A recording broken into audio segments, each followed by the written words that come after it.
नमस्कार दोस्तों, मैं अमन स्वागत करता हूं आपके अपने यूट्यूब चैनल एजुकेशन अप पे। यह बिहार शिक्षक भर्ती के लिए भूगोल का 25वां क्लास है और हम देख रहे हैं अध्यावार क्वेश्चन आंसर को। तो आज हम देख रहे हैं कक्षा 11 का भूगोल, और जो कि अध्याय 5 पर आधारित प्रश्नोत्तर है। और अध्याय 5 है प्राकृतिक वनस्पतियाँ, और इसका यह पहला भाग है। और यह टीयर 3 और टीयर 4 के लिए काफ़ी इंपॉर्टेंट हो सकता है। तो अभी भी आपने चैनल को सब्सक्राइब नहीं किया है तो चैनल को सब्सक्राइब अवश्य कर दें। और इस पीडीएफ को प्राप्त करने के लिए आप हमारे टेलीग्राम से जुड़ सकते हैं, जिसका लिंक वीडियो के डिस्क्रिप्शन में दिया हुआ है। तो चलिए बढ़ते हैं क्वेश्चन की तरफ। तो यहाँ पे पहला क्वेश्चन पूछा गया है कि उस वनस्पति समुदाय को क्या कहा जाता है जो लंबे समय तक बिना किसी बाहरी हस्तक्षेप के उगता है और उनकी विभिन्न प्रजातियाँ वहाँ पाई जाने वाली मिट्टी और जलवायु परिस्थितियों में यथासंभव स्वयं को ढाल लेती हैं। तो यह कह रहा है कि मानवरोपित वनस्पति, प्राकृतिक वनस्पति, मानवरोपित और प्राकृतिक वनस्पति दोनों। और चौथा कह रहा है उपरोक्त में से एक से अधिक, और पांचवा कह रहा है कि उपरोक्त में से कोई नहीं। तो वो वनस्पतियाँ जो अपने आप से स्वयं से उगती हैं, इस प्रकार की वनस्पतियों को प्राकृतिक वनस्पति कहा जाता है। तो सही आंसर होता है आपका बी। और जिसे मनुष्यों की सहायता के द्वारा रोपा जाता है उसे मानवरोपित वनस्पति कहा जाता है। दूसरा क्वेश्चन कह रहा है कि उष्णकटिबंधीय सदाबहार वनों के संदर्भ में कौन सा कथन सत्य है। तो पहला कह रहा है कि यह वन भारत में अंडमान निकोबार द्वीप समूह और उन क्षेत्रों में पाए जाते हैं जहां 200 सेंटीमीटर से अधिक वर्षा होती है। तो यह बिल्कुल आपका सत्य है। दूसरा कह रहा है कि इन क्षेत्रों का औसत वार्षिक तापमान 22 डिग्री सेंटीग्रेड से अधिक रहता है। तो यह भी आपका कथन सत्य है। और तीसरा कह रहा है कि इनमें पाए जाने वाले मुख्य वृक्ष प्रजातियां रोजवुड, महोगनी, एनी और एबनी हैं। तो यह भी आपका कथन सत्य है। और चौथा कह रहा है कि उपरोक्त में से एक से अधिक सत्य हैं या उपरोक्त में से कोई नहीं। तो यहाँ पे आपका सही आंसर होता है डी वाला, कि उपरोक्त में से एक से अधिक सत्य हैं। अगला कह रहा है कि साइडर, होलक और कैल किस प्रकार के वन के उदाहरण हैं। ऑप्शन है उष्णकटिबंधीय सदाबहार वन, या उष्णकटिबंधीय अर्ध सदाबहार वन, या उष्णकटिबंधीय पर्णपाती वन, या उपरोक्त में से एक से अधिक, या उपरोक्त में से कोई नहीं। तो साइडर, होलक और कैल जो है वह उष्णकटिबंधीय अर्ध सदाबहार वन के उदाहरण है। तो सही आंसर होता है आपका बी। अगला क्वेश्चन है उष्णकटिबंधीय पर्णपाती वनों के संदर्भ में कौन सा कथन सत्य है। पहला कह रहा है कि इस प्रकार के वन सबसे अधिक मात्रा में पाए जाते हैं, मतलब भारत में इस प्रकार के वन सबसे अधिक मात्रा में पाए जाते हैं।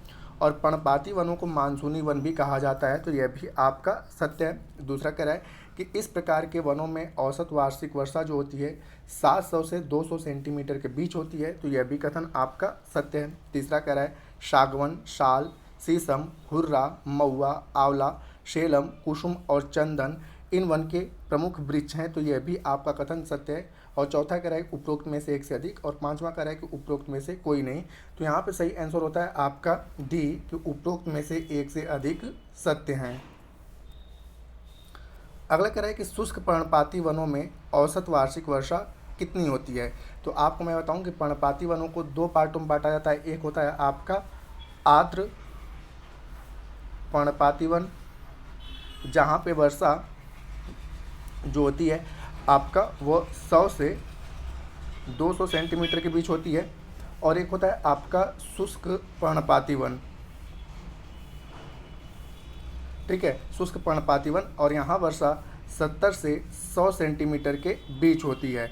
ठीक है, तो यहाँ पर पर्णपाती वनों को दो पार्टों में बांटा जाता है। पहला है आपका आर्द्र पर्णपाती वन और दूसरा है शुष्क पर्णपाती वन।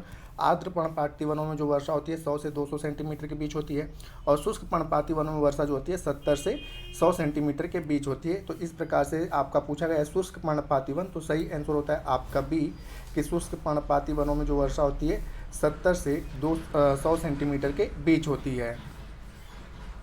अगला क्वेश्चन है तेदू, पलाश, अमलतास, बेल, खैर, अक्सलवुड किस प्रकार के वन के उदाहरण हैं। उष्णकटिबंधीय आर्द्र पर्णपाती वन, या उष्णकटिबंधीय शुष्क पर्णपाती वन, या सदाबहार वन। चौथा कह रहा है उपरोक्त में से एक से अधिक, और पांचवा कह रहा है उपरोक्त में से कोई नहीं। तो यहाँ पे तेदू, पलाश, अमलतास, बेल, खैर, अक्सलवुड जो है वह उष्णकटिबंधीय शुष्क पर्णपाती वनों के उदाहरण है। तो सही आंसर होता है आपका भी। और जैसा कि मैंने बताया कि इन वनों में जो औसत वार्षिक वर्षा होती है 70 से 100 सेंटीमीटर के बीच होती है।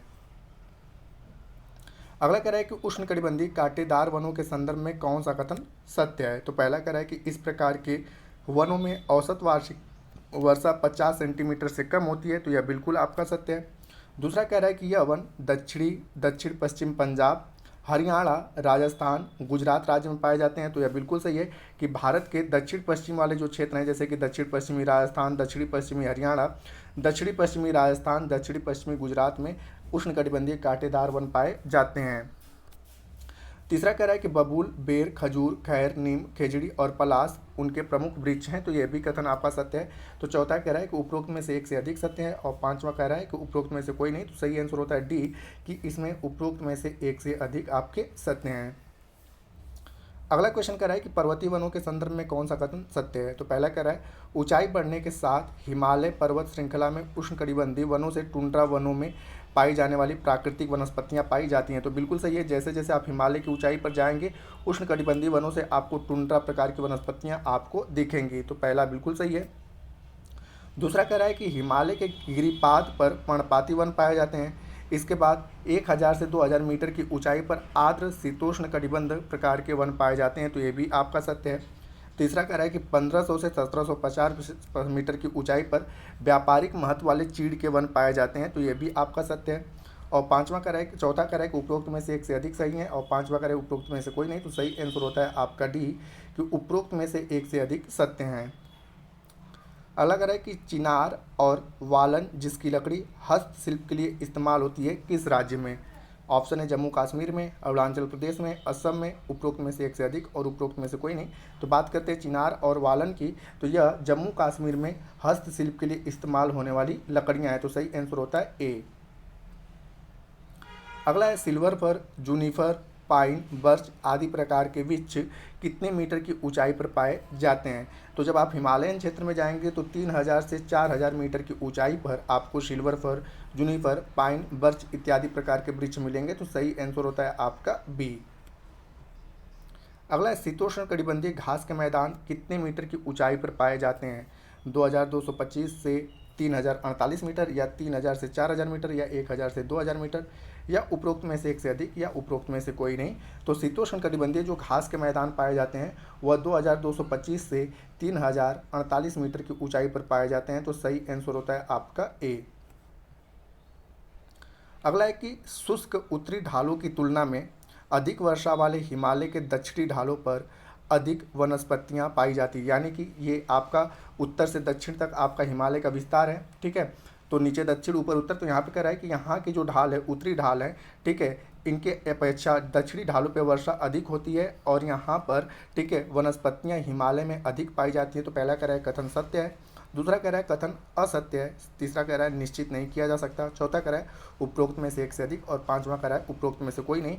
तो यह कथन बिल्कुल सत्य है कि शुष्क उत्तरी ढालों की तुलना में, जैसे कि यहाँ पे उत्तरी ढालों में आपको दिखेगा लद्दाख, और लद्दाख को भारत में शीत मरुस्थल कहा जाता है क्योंकि यहाँ पे वर्षा नहीं होती है, जिसके कारण यहाँ पर वनस्पतियाँ नहीं पाई जाती हैं। और हिमालय का ये विस्तार आप देखते हैं कि पूर्वोत्तर भारत में है, ठीक है, और यहाँ पर वर्षा होती है और यहाँ पर अच्छी खासी मात्रा में वनस्पतियाँ पाई जाती हैं। तो यहाँ पे हम कह सकते हैं कि शुष्क उत्तरी ढालों की तुलना में अधिक वर्षा वाले हिमालय के दक्षिणी ढालों पर अधिक वनस्पतियाँ पाई जाती हैं। यह कथन बिल्कुल सत्य है। अगला कह रहा है कि नीलगिरी, अन्नामलाई और पलानी पहाड़ियों पर पाए जाने वाले शीतोष्ण कटिबंधीय वनों को क्या कहा जाता है। साइलेंट वैली, शोलास, सेल्वास, उपरोक्त में से एक से अधिक और उपरोक्त में से कोई नहीं। तो यहाँ पर आपको बताया कि साइलेंट वैली सदाबहार वन है, ठीक है, जो कि केरल में पाया जाता है। सेल्वास ब्राज़ील में पाए जाते हैं, ठीक है, और यहाँ पर नीलगिरी, अन्नामलाई और पलानी की पहाड़ियों पर जो शीतोष्ण कटिबंधीय वन पाए जाते हैं उसे शोलास के नाम से जाना जाता है। तो सही आंसर होता है आपका बी। अगला है कि मैग्नोलिया, लॉरेल, सिनकोना और वैटल जैसे पौधे किस प्रकार के वन में पाए जाते हैं। साइलेंट वैली में, शोलास में, सेल्वास में, या उपरोक्त में से एक से अधिक, या उपरोक्त में से कोई नहीं। तो मैग्नोलिया, लॉरेल, सिनकोना और वैटल जैसे पौधे भारत में शोलास वनों में पाए जाते हैं। तो सही आंसर होता है आपका बी। अगला है आपका कि एनसीईआरटी के अनुसार भारत में लगभग कितने लाख हेक्टेयर भूमि आर्द्र भूमि है। 35 लाख, 39 लाख, 85 लाख, या उपरोक्त में से एक से अधिक, या उपरोक्त में से कोई नहीं। तो एनसीईआरटी के अनुसार भारत में लगभग 39 लाख भूमि जो है वह आर्द्र भूमि के अंतर्गत चिन्हित की गई है। तो सही आंसर होता है आपका बी। अगला है कि हमारे देश में आर्द्र भूमि को कितने भागों में रखा गया है। 6, 7, 8, और चौथा करें उपरोक्त में से एक से अधिक, और पांचवा करें उपरोक्त में से कोई नहीं। तो हमारे देश में जो आर्द्र भूमियों को कुल जो रखा गया है वह आपका 8 भागों में रखा गया है। तो सही आंसर होता है आपका सी। अगला है कि एनसीईआरटी के अनुसार भारत में मैंग्रोव वन जो है 6,740 वर्ग किलोमीटर क्षेत्र में फैले हुए हैं, जो विश्व के कुल मैंग्रोव वन क्षेत्र का कितना प्रतिशत है? 6%, 7%, 8%। चौथा करा है उपरोक्त में से एक से अधिक, और पांचवा करा है उपरोक्त में से कोई नहीं। तो भारत में जो मैंग्रोव वन है, ठीक है, वह लगभग पूरे विश्व के मैंग्रोव वन का 7% आता है। तो सही आंसर होता है आपका बी। अगला है कि भारत में सबसे अधिक मैंग्रोव वन किस राज्य केंद्र शासित प्रदेश में पाए जाते हैं? अंडमान निकोबार द्वीप समूह, पश्चिम बंगाल, गुजरात, उपरोक्त में से एक से अधिक और उपरोक्त में से कोई नहीं। तो यहाँ पर राज्य और केंद्र शासित प्रदेश को लेकर पूछा है, तो सबसे अधिक जो मैंग्रोव वन पाए जाते हैं अंडमान निकोबार में पाए जाते हैं। भारत के अगर 28 + 8 राज्यों की बात किया जाए तो सबसे अधिक अंडमान निकोबार में पाए जाते हैं। उसके बाद दूसरे नंबर पे आपका वेस्ट बंगाल आता है, लेकिन केवल अगर पूर्ण राज्यों की बात किया जाए तो वेस्ट बंगाल पहले नंबर पे आ जाता है। हालांकि यहाँ पे राज्य और केंद्र शासित प्रदेश दोनों का नाम दिया है। तो सबसे अधिक मैंग्रोव वन अंडमान निकोबार द्वीप समूह में पाए जाते हैं। लेकिन फिर से कह रहा हूँ कि अगर केवल राज्य की बात करेगा, केंद्र शासित राज्य की बात नहीं करेगा, तो सबसे अधिक मैंग्रोव वन कहाँ पाए जाते हैं? पश्चिम बंगाल राज्य में पाए जाते हैं। अगला है वन नीति के अनुसार देश के कितने प्रतिशत भूभाग पर वन होने अनिवार्य हैं? 30%, 33%, 40%, उपरोक्त में से एक से अधिक और उपरोक्त में से कोई नहीं। तो वन नीति के अनुसार कुल भूभाग के 33% भूभाग पर क्या होने चाहिए? वन होने चाहिए। तो सही आंसर होता है आपका बी। अगला है कि राष्ट्रीय कृषि आयोग ने सामाजिक वानिकी को कितने वर्गों में बांटा है? तो बात करते हैं राष्ट्रीय कृषि आयोग की। तो राष्ट्रीय कृषि आयोग ने सामाजिक वानिकी को 3 भागों में बांटा है, शहरी वानिकी, ग्रामीण वानिकी और फार्म वानिकी। तो इस प्रकार से हम कह सकते हैं कि सही ऑप्शन होता है डी, कि उपरोक्त में से एक से अधिक। तो यह भी क्वेश्चन आपसे डाटा से ही पूछ सकता है कि राष्ट्रीय कृषि आयोग ने, ठीक है, राष्ट्रीय कृषि आयोग ने सामाजिक वानिकी को कितने भागों में बांटा है? तो 3 भागों में, शहरी, ग्रामीण, फार्म वानिकी। अगला है कि विश्व के ज्ञात पौधों और प्राणियों की कुल कितनी प्रतिशत किस्में भारत में पाई जाती हैं? 3 से 4%, 4 से 5%, 5 से 6%, उपरोक्त में से एक से अधिक या उपरोक्त में से कोई नहीं। तो विश्व में जो जितनी ज्ञात प्राणी और प्रजातियां, उनका 4 से 5% हिस्सा कहाँ पर पाया जाता है? भारत में पाया जाता है। तो सही आंसर होता है बी, और ये एनसीईआरटी का फैक्ट है। अगला है कि वन्य जीव संरक्षण अधिनियम कब लाया गया? तो यहाँ पे हम आपको बताते हैं कि साल 1986 में पर्यावरण संरक्षण अधिनियम लाया गया, ठीक है। 1972 में वन्य जीव लाया गया, 1973 में प्रोजेक्ट टाइगर लाया गया, प्रोजेक्ट टाइगर। तो यहाँ पे आपसे पूछा गया है कि वन्य जीव संरक्षण अधिनियम कब लाया गया? तो सही आंसर होता है आपका बी, साल 1972 में। अगला है कि भारत में प्रोजेक्ट टाइगर और प्रोजेक्ट एलिफेंट कब क्रमशः कब शुरू की गई? तो जैसा कि मैंने बताया कि प्रोजेक्ट टाइगर की शुरुआत हुई थी साल 1973 में, ठीक है, प्रोजेक्ट टाइगर, और प्रोजेक्ट एलिफेंट की शुरुआत होती है साल 1992 में, ठीक है, प्रोजेक्ट एलिफेंट। तो सही आंसर आपका हो जाता है बी, कि क्रमशः 1973 और 1992 में।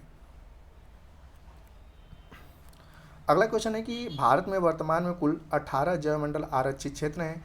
इनमें से कुल कितने जैवमंडल आरक्षित क्षेत्रों को यूनेस्को द्वारा जीवमंडल नीचे विश्व नेटवर्क पर मान्यता प्राप्त है? 11, 12, 13, उपरोक्त में से एक से अधिक या उपरोक्त में से कोई नहीं। तो वर्तमान समय में भारत के कुल 12, मतलब 18 में से 12 को यूनेस्को द्वारा जीवमंडल नीचे विश्व नेटवर्क के द्वारा मान्यता प्राप्त है। ये आपके 12 हैं कौन कौन से? तो सबसे पहले नीलगिरी, दूसरा है नीलगिरी है जो आपका केरल, कर्नाटक और तमिलनाडु में है। दूसरा है नंदा देवी जो कि उत्तराखंड में है। तीसरा है नोकरेक जो कि मेघालय में है। चौथा है सुंदरबन जो कि पश्चिम बंगाल में है। पांचवा है मन्नार की खाड़ी जो कि तमिलनाडु में है। छठा है आपका ग्रेट निकोबार जो कि अंडमान निकोबार में है। सातवां है सिमलीपाल जो कि उड़ीसा में है। आठवां है पंचमढ़ी जो कि मध्य प्रदेश में है। नौवां है कंचनजंगा जो कि सिक्किम में है। 10वां है अगस्ता मलाई जो कि केरल में है। 11वां है अचनकमर अमरकंटक जो कि मध्य प्रदेश और छत्तीसगढ़ की सीमा पर है। और 12वां है पन्ना। इन 12 को यूनेस्को ने जीवमंडल नीचे विश्व नेटवर्क के रूप में शामिल किया है। तो सही आंसर होता है आपका बी। अगला क्वेश्चन है आपका कि चंदन किस तरह के वन के उदाहरण है? तो अभी मैं आपको बता रहा था कि चंदन जो है वह पर्णपाती वन के उदाहरण है, ठीक है। तो सही आंसर होता है आपका बी। अगला क्वेश्चन है, प्रोजेक्ट टाइगर निम्नलिखित में से किस उद्देश्य से शुरू किया गया है? बाघ का शिकार करने के लिए, बाघ को शिकार से बचाने के लिए, बाघ को चिड़ियाघर में डालने के लिए, उपरोक्त में से एक से अधिक या उपरोक्त में से कोई नहीं।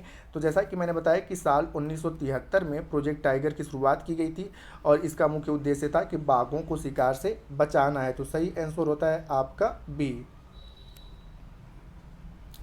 इस सेशन का जो है अंतिम क्वेश्चन है वो है कि नंदा देवी जयमंडल आरक्षित क्षेत्र किस राज्य में स्थित है? तो मैंने आपको बताया कि नंदा देवी जो है वह उत्तराखंड राज्य में स्थित है और इसे जयमंडल आरक्षित क्षेत्र कब घोषित किया गया? तो 18 जनवरी साल 1988 को। भारत का पहला जयमंडल आरक्षित क्षेत्र कौन सा है? नीलगिरी है। ठीक है, इसे 1 अगस्त 1986, ठीक है, नीलगिरी पहला है। ठीक है, और इसे 1 अगस्त 1986 को भारत का पहला जयमंडल आरक्षित क्षेत्र घोषित किया गया। दूसरा जयमंडल आरक्षित क्षेत्र नंदा देवी था और इसके साथ 2 को शामिल किया गया था, पहला नंदा देवी और दूसरा है नोकरेक। नोकरेक कहाँ पे है? तो मेघालय में। इसको भी ठीक है 1988 में ही, ठीक है 1988 में ही नोकरेक को ही, ठीक है, जयमंडल आरक्षित क्षेत्र घोषित किया गया था। तो यहाँ पर पूछा गया है कि आपका कि नंदा देवी जयमंडल आरक्षित क्षेत्र किस राज्य में स्थित है? तो उत्तराखंड राज्य में स्थित है। तो सही आंसर होता है आपका सी। तो दोस्तों ये था आपका, ठीक है, कक्षा 11 का जो अध्याय था प्राकृतिक वनस्पतियाँ, उसका पार्ट 1 था। उम्मीद करता हूँ कि आपके एग्जाम के लिए काफ़ी हेल्पफुल होगा। तो अगर अभी भी आपने चैनल को सब्सक्राइब नहीं किया तो चैनल को सब्सक्राइब अवश्य कर लें तथा इस पीडीएफ को प्राप्त करने के लिए आप हमारे टेलीग्राम से जुड़ सकते हैं, जिसका लिंक वीडियो के डिस्क्रिप्शन में दिया हुआ है। तो वीडियो के अंत तक बने रहने के लिए धन्यवाद। मिलते हैं जल्दी नेक्स्ट वीडियो में।